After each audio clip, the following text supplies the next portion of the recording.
Hi friends, good morning. இன்னைக்கு எங்கள் வீட்டில் பிரேக்ஃபாஸ்ட் பார்த்தீங்கன்னா தக்காளி தோசை தான் செய்ய போகிறோம். ஸோ அது எப்படி செய்யுதுன்னு சொல்லிட்டு பார்க்கலாம் வாங்க. இது கொஞ்சம் ஈஸியான வேலை தான். உங்களுக்கு சப்போஸ் வீட்டில் தோசை மாவு இட்லி மாவு இல்லைன்னா இன்ஸ்டண்ட்டாக செஞ்சு சாப்பிட்லாம். சூப்பராக இருக்கும், டேஸ்டியாக இருக்கும். ஸோ எப்படி செய்யுதுன்னு பார்க்கலாம். ஸோ 3 நல்ல பழுத்த தக்காளி எடுத்துக்கணும். மஞ்சள் தக்காளி அந்த மாதிரிலாம் எடுக்கக்கூடாது, நல்ல பழுத்ததாக இருக்கணும். அப்போ தான் தோசை வந்து உங்களுக்கு டேஸ்ட்டாக இருக்கும். ஸோ அதே மாதிரி வரமிளகா உங்களோட உங்களுக்கு எவ்வளோ காரம் வேணுமோ அது அந்த மாதிரி நீங்கள் போட்டுக்கலாம். இஞ்சி ஒரு சின்ன துண்டு போட்டுக்கலாம். அது வந்து இஞ்சி வந்து வேணான்னா நீங்கள் அவாய்ட் பண்ணிக்கலாம். 1 ஸ்பூன் சீரகம், இதெல்லாம் சேர்த்து நல்லா சட்னி மாதிரி நல்லா அரைச்சிக்கணும். ஸோ இப்போ தோசைக்கு எப்படி மாவு ரெடி பண்ணுறதுன்னு பார்க்கலாம். 1 கப் வெள்ளை ரவை, அதே கப்பில் வந்து கோதுமை மாவு, கொஞ்சமாக அரிசி மாவு சேர்த்துக்கணும். அரிசி மாவு எதுக்கு சேர்க்குறோம் பார்த்தீங்கன்னா அந்த தோசை அப்போ தான் கிறிஸ்பியாக வரும். ஸோ அதனால தேவையான அளவு உப்பும் சேர்த்து இது நல்லா தோசை மாவு பதத்துக்கு நல்லா வந்து அந்த விஸ்க் இருக்கு இல்லையா, அதை வச்சு நீங்கள் பண்ணிங்கன்னா கட்டி இல்லாமல் வரும், கரண்டியை விட. இதை நல்லா வந்து கிண்டிக்கணும். ஸோ ஏன் குக்கிங் வீடியோ போடுறது இல்லைன்னு பார்த்தீங்கன்னா நாங்கள் ட்ரைபேடை உடச்சிட்டோம். ஸோ இந்த யூடியூப் ஆரம்பிச்சிருந்து ஏகப்பட்ட அப்ஸ்ட்ரக்ஷன்ஸ். ஸோ ஒவ்வொன்றா சரி பண்ணி வீடியோ போட்டுக்கிட்டே தான் இருக்கணும்னு வீடியோ போட்டுட்ருக்கோம். ஸோ நாளைக்கு இன்னைக்கு ட்ரைபேட் வாங்கிடுவேன். ஸோ அதே மாதிரி வைஃபை கனெக்ஷன் இல்லாதனால இந்த வீடியோ எடுத்து அப்லோட் ஆக ரொம்ப 3 hours 4 hours ஆகுது. ரொம்ப கஷ்டமாக இருக்குது. ஸோ வைஃபை கனெக்ஷன் அப்ளை பண்ணியிருக்கோம்.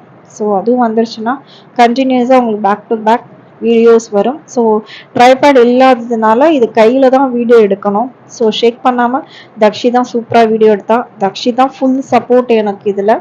லக்ஷனா இன்னும் கொஞ்சம் பெருசாகணும். பெருசானா she will also come and join with us. So அது வரைக்கும் ரொம்ப கஷ்டப்பட்டு தான் அந்த வீடியோ எடுத்தோம். அது மார்னிங் வேறு இன்னைக்கு. ஸோ அதனால் ட்ரைபேட் வந்துருச்சுன்னா அதில் அட்டாச் பண்ணி நம்ம பாட்டு குக்கிங் வீடியோ எடுக்கலாம். ஸோ ட்ரைபேட் இல்லைன்னா ரொம்ப கஷ்டம். ஸோ இந்த யூடியூப்லேயும் அவ்வளோ கஷ்டம்தான் இருக்குது. இது சாதாரணமாலாம் வீடியோ எடுத்து அப்லோட்லாம் பண்ண முடியாது. அது வீடியோ எடுக்கணும், அதை எடிட் பண்ணணும், வாய்ஸ் கொடுக்கணும். ஸோ அது டைட்டில் ஆட் பண்ணணும், தம்ப்நெயில் வைக்கணும், நிறைய விஷயங்கள் இருக்குது. அது எப்படின்னு ஒரு வீடியோ போடுறோம். ஸோ அது கட்டி இல்லாமல் வந்து நம்ம கரைச்சிக்கணும். அதில் ரவை வந்து கொஞ்சம் கெட்டியாகிடுச்சு, அதை எடுத்து தூர போட்டாச்சு. ஸோ இது நல்லா கரைச்சிக்கணும். உப்பு இப்போ ஆட் பண்ணிக்கலாம். உங்கள் டேஸ்ட்டுக்கு ஏற்ற மாதிரி உப்பு நீங்கள் சேர்த்துக்கலாம். நல்லா கரைச்சிக்கணும். ஸோ பெரிய வெங்காயம் 1 வெங்காயம், உங்களுக்கு ஆனியன் எவ்வளோ டேஸ்ட் பிடிக்குமோ அது அந்த மாதிரி நீங்கள் ஆனியன் சேர்த்துக்கலாம். அதை கட் பண்ணி போட்டுக்கணும். கொஞ்சமாக வந்து உங்களுக்கு கொத்தமல்லி தலையும் இதில் போட்டுக்கணும். ஸோ உங்களுக்கு நிறைய பேருக்கு வேணும்னா 2 கப் ரவை 2 கப் கோதுமை சேர்த்துக்கலாம். ஸோ இந்த 1 கப்புக்கு எங்களுக்கு 12 தோசை வந்தது. ஸோ இதை நல்லா கரைச்சிட்டு ஒரு 10 to 15 மினிட்ஸ் வந்து இது ஊறணும். அப்போ தான் உங்களுக்கு தோசை நல்லா வரும். ஏன்னா ரவை போட்டிருக்கோம் இல்லையா, ரவை ஊறணும். ஸோ நல்லா இது பண்ணிவிட்டு உரமாக எடுத்து வச்சுட்டு நம்ம அடுத்த வேலையை பார்க்கலாம்.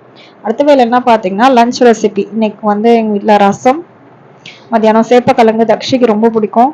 ஸோ அதனால் சேப்பக்கிழங்கு அக்ஷராவும் சாப்பிடுவான், பட் தக்ஷிக்கு ரொம்ப பிடிக்கும். ஸோ சேப்பக்கிழங்கு வந்து வேக வச்சு குக்கரில் வந்து ஒரு 4 விசில் விட்டுட்டு தோலை நல்லா உரிச்சு எடுத்துட்டு சின்ன சின்ன பீஸாக கட் பண்ணி வச்சுக்கணும். அதில் கொஞ்சமாக மிளகாத்தூள், கொஞ்சமாக மஞ்சத்தூள், கொஞ்சமாக சால்ட், உப்பு சேர்த்துக்கணும். மிளகாத்தூள் வேணா சேர்த்துக்கலாம். நான் மிளகாத்தூள் சேர்க்க மாட்டேன், சாம்பார் தூள் தான் சேர்ப்பேன். ஸோ அதோட கொஞ்சமாக வந்து நீங்கள் கரம் மசாலா சேர்த்துக்கலாம். கரம் மசாலா போட்டாங்கன்னா பசங்களுக்கு வந்து கொஞ்சம் அந்த மட்டன் சிக்கன் சாப்பிட்ற மாதிரி ஒரு டேஸ்ட் கொடுக்கும். அதில் லைக் பண்ணி சாப்பிடுவாங்கல்ல. கொஞ்சமாக தான், ரொம்பலாம் அதிகமாக தேவையில்லை. கொஞ்சமாக கரம் மசாலா சேர்த்தா போதும். சேர்த்துட்டு கொஞ்சமாக லாஸ்ட்டாக அரிசி மாவு 2 ஸ்பூன் சேர்த்துக்கணும். எதுக்காக அரிசி மாவு சேர்க்குறோன்னா இந்த சேப்பக்கிழங்கு பார்த்தீங்கன்னா கொஞ்சம் வளவலா கொலன்னு இருக்கும். அந்த வளவலா கொலலாம் போகிறதுக்கு நீங்கள் அரிசி மாவு சேர்த்து பிசைஞ்சு ஒரு 10 மினிட்ஸ் ஊற வச்சுட்டிங்கன்னா ஸோ நீங்கள் ஃப்ரை பண்ணும்போது நல்லா கிறிஸ்பியாக வரும், ஒன்றோட ஒன்று ஒட்டாமல் வரும், செம்ம டேஸ்டியாக இருக்கும், மொறுந்து இருக்கும் உங்களுக்கு. இதெல்லாம் தண்ணி தெளித்து தான் பிசையணும். தண்ணியை குடமாக கொட்டிட்டிங்கன்னா அது வரவே வராது. இப்போ நான் பிசையணும் இல்லையா, ஃபஸ்ட்டு வந்து ஒட்டுக்காய் எல்லாத்தையும் பிசைஞ்சிட்டு அதுக்கப்புறமா தண்ணி தெளித்து சேர்த்து நல்லா பிசைஞ்சுக்கணும். பிசைஞ்சிட்டு ஒரு 10 மினிட்ஸ் வந்து இதை ஊற வச்சுக்கணும். ஊற வச்சுட்டா தோசை தவால, ஃப்ரைங் பேன்ல, இல்லைன்னா சட்டியில், எண்ணெயில் எப்படி வேணால் உங்களுக்கு எப்படி விருப்பப்படுதோ அப்படி ஃப்ரை பண்ணி சாப்பிட்லாம். ரசம் சாதத்துக்கு ஒரு நல்ல காம்பினேஷன். நல்லாயிருக்கும், செம்ம டேஸ்ட்டாக இருக்கும் சேப்பக்கிழங்கு. நல்லா பிசைஞ்சிட்டு ஓரமாக எடுத்து வச்சுட்டு அடுத்து நம்ம தக்காளி தோசை சுடுற வேலையை பார்க்கலாம். தக்காளி தோசை வந்து பார்த்திங்கன்னா உங்களுக்கு கொஞ்சம் அடை மாதிரி இருக்கும், கொஞ்சம் ரவா தோசை மாதிரி இருக்கும். ஸோ நான் இப்போ தோசைக்கல்லில் சுடுறேன் பாருங்கள். உங்களுக்கு பார்க்குறதுக்கு அடை மாதிரியே தான் இருக்கும். ஆனால் தோசைக்கல்லில் ஊற்றி கொஞ்சம் இதுக்கு ரொம்ப பொறுமை அவசியம். வேகாது. அவசரப்பட்டு எடுத்தோன்னா பிஞ்சு போயிடும், டென்ஷன் ஆகிடும். காலையிலே 2வது தோசை பிஞ்சு போயிட்டு எங்கள் காலை டென்ஷன் ஆகிடுச்சு. ஸோ நீங்கள் இந்த ரெசிபி ட்ரை பண்ணால் you can try it for dinner try பண்ணலாம். பிரேக்ஃபாஸ்ட் ட்ரை பண்ணோன்னா கொஞ்சம் ஏர்லியாக எழுந்திரிச்சிருங்க.